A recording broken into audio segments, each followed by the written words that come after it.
So we've had a chance to review the information that we gathered at last visit. We've been able to put together a presentation for you to just outline some of our findings. Again, we're going to present different options from a treatment standpoint, and then you're going to decide, again, what's best for you. For most of our adult patients, we talk about seeing you every 3 to 4 months so that those more harmful bacteria can be removed. Now, silver fillings were the very best that was available for almost a century, and they are still used. However, what we've found is that because they're a metal, they tend to expand and contract, and we find a lot of fractures that originate even from fairly small fillings. On top of that, they don't really seal very well, and so we'll find leaking around the outside, and I find decay underneath an awful lot of them. So that's why we're talking about the possibility of changing these fillings into a white material that not only helps support the tooth, but provides a better seal, therefore improving the overall health in your mouth.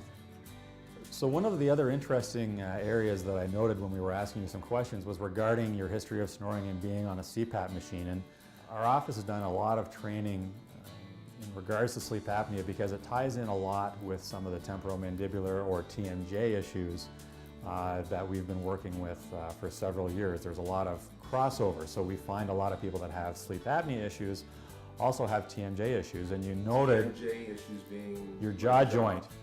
One of the things that is also becoming more apparent is that a CPAP is something that is very difficult for a lot of people to wear. You mentioned that you do it, but you don't really love it.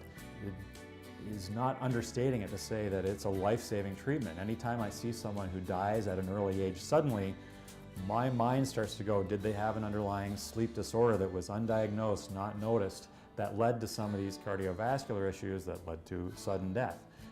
Using an appliance in conjunction with a CPAP can also improve the compliance and therefore your overall health. When people are concerned about what's going on with their mouth, if it's not in pain, they may think that it's an area that maybe doesn't need to be addressed. And what we're going to do is just outline some of the potential consequences.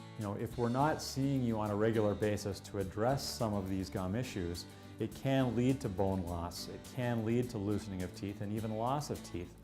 On top of that, there's all sorts of evidence that's coming out now relating your periodontal or your gum health to your overall health. And so that's something that we take very seriously. I know that we've covered an awful lot of information today, and it certainly can be overwhelming, and so that's why we're giving you a copy to take home so that you can review it, and if you have any questions now or as you review things, we're certainly happy to answer those for you. Is there anything that's not been addressed that you would like us to? No, it seems pretty straightforward. Okay, excellent. So we'll look for our next visit to get everything cleaned up with hygienist, and looking forward to that.